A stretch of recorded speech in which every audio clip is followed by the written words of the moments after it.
was saying, if this is the first time coming to the KOJ live, please give a thumbs up and hit the subscribe button. You understand? If it's the first time coming to the KOJ live, I was continuing and saying that, a lot of people pride in handout and don't willing to work hard. But I believe if government provide a way that people can work, people will work, because I'm one that work and work hard over the years. And I was saying that I remember when I just, probably here like around 2 years in the country. And the one time I ever asked somebody, I asked a friend, very good friend, we're still friends until this day. I asked the person to lend me $150. And at the time, the person have it, and them say, I have it, but I'm not going to lend it because I don't lend money. At the time, I did feel away. Because the type of relationship we have, I thought the person would lend. But on the other hand, I'm glad the person never lent it to me, looking back, because that was the one and only time in 40 years I ever go to a human being and said, lend me something, lend me your money. And my friend never lent it to me. And because my friend never lent it to me, I never asked another human being in 40 years to lend me $1.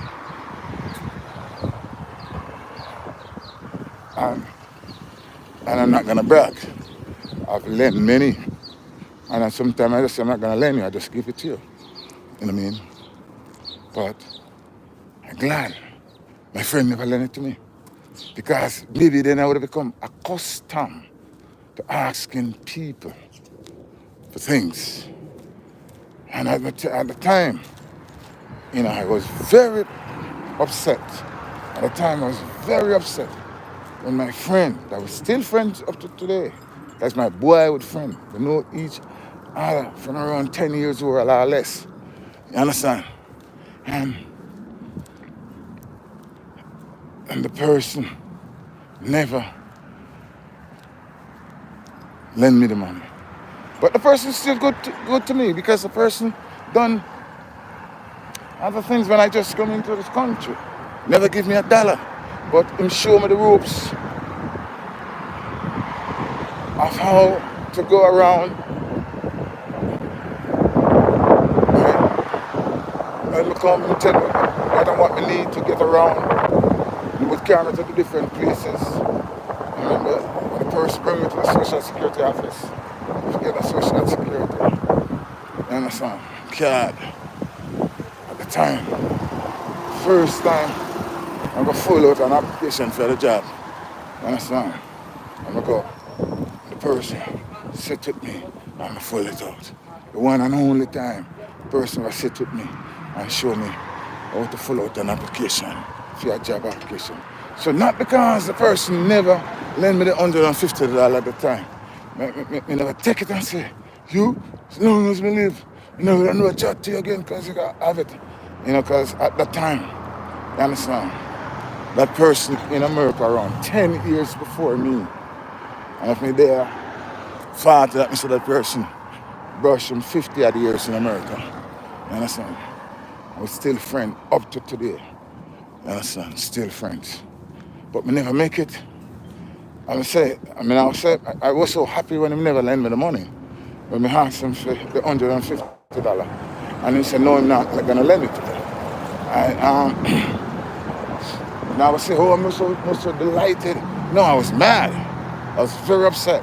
And I tell him, I said, yo, man, because I know you can help me, and you can, but I did find my way out.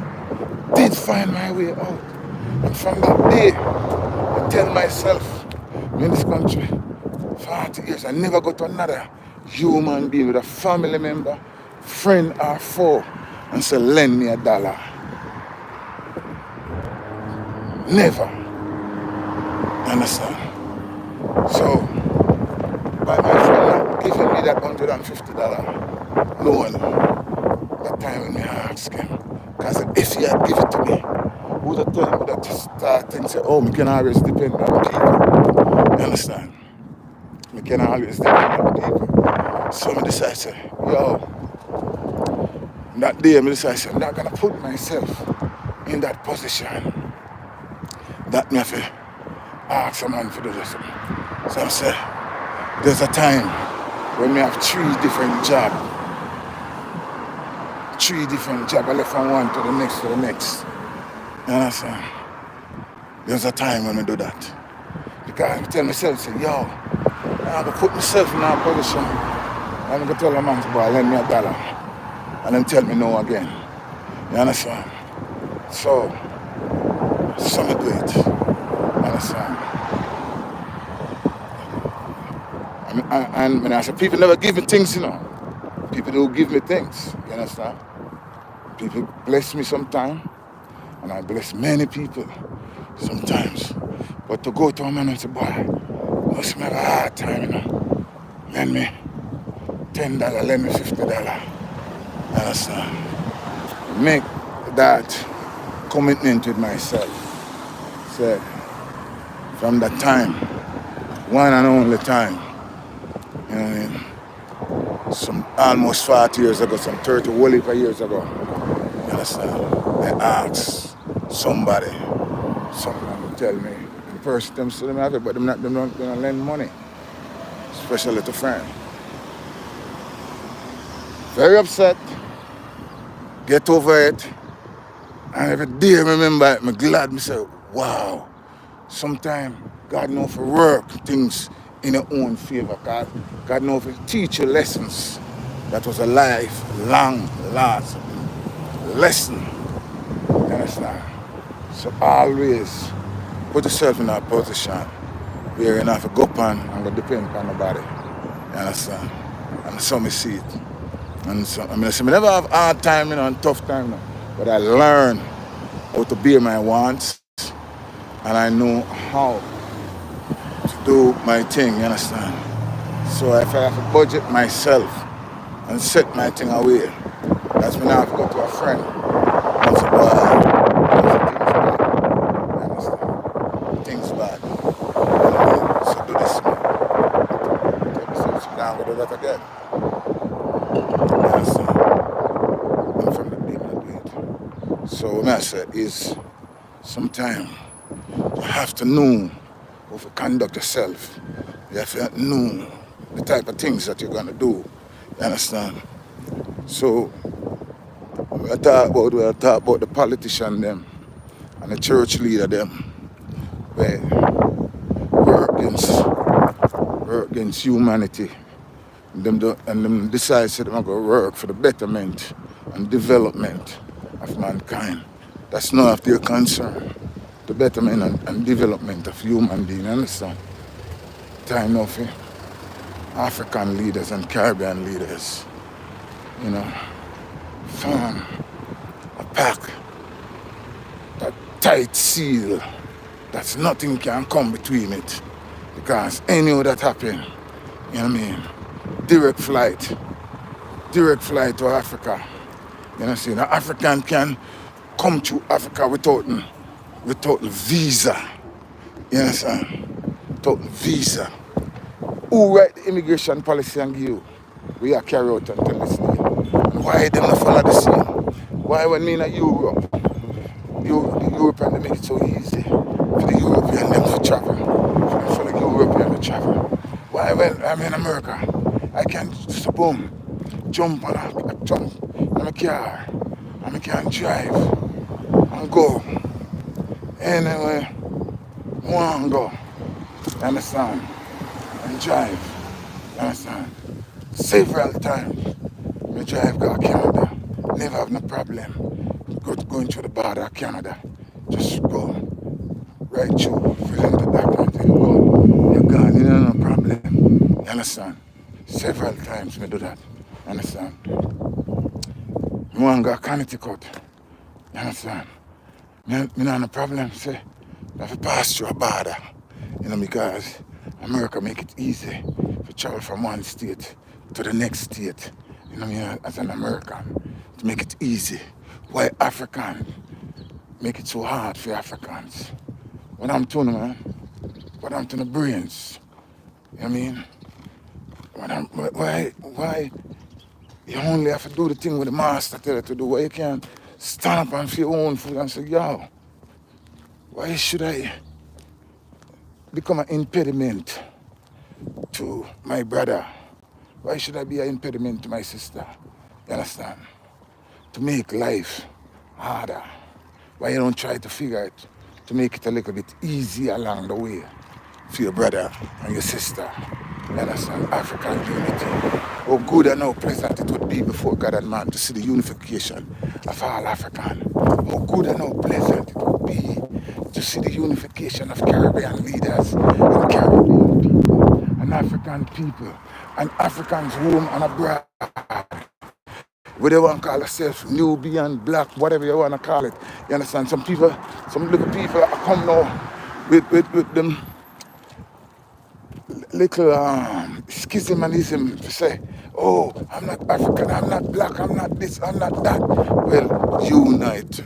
If you have the pigmentation and the skin color of where we all are, you know what I mean? Unite with the pigmentation there. Unite with the skin color there. Unity. You understand? Home and abroad. African at home. African abroad. Or if you want to call the people yourself, black people, whatever type of people you want to call yourself. You understand? Nubian people, what kind of people you want to call yourself? If your skin color look like mine, unite. Unite for the benefit and betterment. You understand? Until the philosophy, which hold one race superior and another race inferior, is discredited, abandoned, totally destroyed, forgotten out of your mind. Take it out of your intellect, take it out of your consciousness. You understand? And become one people, one in strength, one in unity. Me look out for you, you look out for me. If there's an opportunity you find out, say, boy, there's an opportunity over there, say, no, don't be afraid to tell a brother. Don't be afraid to tell a sister. If moment you find the opportunity, don't keep it to yourself. You understand? Tell it to your brother, tell it to your sister that your sister can utilize it or your brother can utilize it for the betterment and advancement of himself. You understand? You know, when the time we work one job and we say the black man them fight against one another. You understand? You have the black American fight against the Jamaican fight against the black American, and you have the Puerto Rican, them the dead end, them not fight against one another, even if they don't like them one another. Them hate them one another, but it's on the job, don't make sure. Don't look out for them one another. See when we up on the job now, what we do? We fight against one another, try to make that man lose his job. And I can say, thank you God, from the day I'm born. I've never carried a news, no matter where I work, for the next man, I make that man lose his job. Never. And my company, me no own a company. You understand? Because we all are hirelings and firelings. They hire us, they fire us. So nobody think because I carry news, you will get any better treatment. You understand? So you figure out for the betterment and the advancement of your brother and your sister, not to penalize them on the job. That's them lose them job and can't take care of them family. And then you laugh. You know who just get fired? No. Unity we say. Black man. Whatever way your ethnicity you want to call yourself. Until the philosophy that all one race superior and another race inferior is discredited and abandoned, totally destroyed. Until the color of a man's skin be of no more significance than the color of his eyes. You don't hate a man because of the color of his eyes. You don't hate a man because of the texture of his hair. You don't hate a man because of the shade of his color. You understand? You don't hate people because of that. Because every man have an equal right to live and to be free. Don't care what color, class, or race they may be. Treat him right. Don't gun him down in the street. You know what I mean? Remember that he's your brother. He's all one flesh and blood. You understand? Black people, African people, Nubian people, whatever classification you want to call it. If you got the same skin shade and color just like myself, unite with people. Try to see the advancement and the betterment of your people. We want to see one travel plan for Africa. We want to see direct flight that left from the Caribbean to Africa. That's African people can go into the Caribbean, go pull off, go chat and hold a reasoning. And in innovation and technology can develop, relationships can develop between Africans and Caribbean people. You know what I mean? We are all one. You understand? Let's unite. Unity is strength. You understand? And all Africa and all European love them one another. Them hate them one another, some of them. But you see, when it comes to the unity and the strength of them, if you bar the black man from a certain position, them all in one agreement. One agreement. One agreement. One agreement. You understand? Remember in the days when apartheid was swing in South Africa. And all of the white country them decided that the apartheid got to be strong. You understand? And them hold on them ground. You understand? Until a little country called Jamaica and a man named Michael Manley decided to say, listen, you're going to be the first, to take embargo against South Africa, to see if we can bring down apartheid system. It have to start from somebody have to be first. You understand? Somebody have to stand up and say, listen, we want to see unity. Every man want peace, but the man want justice. Church people, religious people, start call for justice in the world and stop call for peace. Because peace without justice is ludicrous. Peace without justice is ludicrous.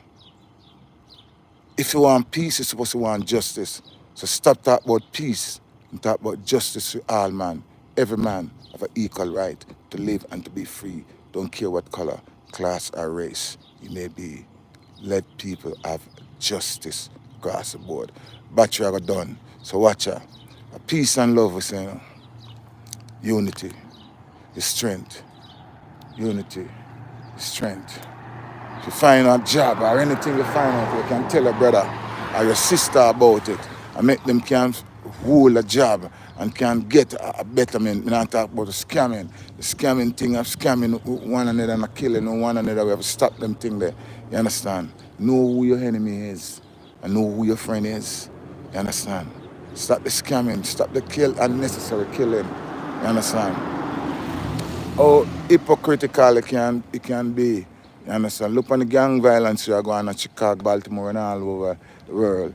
And America have the best army and the best everything. But if a gang violence broke out in our next country, America want to send soldiers there. We're not send soldiers to Chicago and Baltimore and say, let's bring peace where we live first. You understand? Listen, man. Justice we want in the world. Justice. Call for justice in the world. If the man want peace, but the man want justice. Justice, me say. You understand? Let's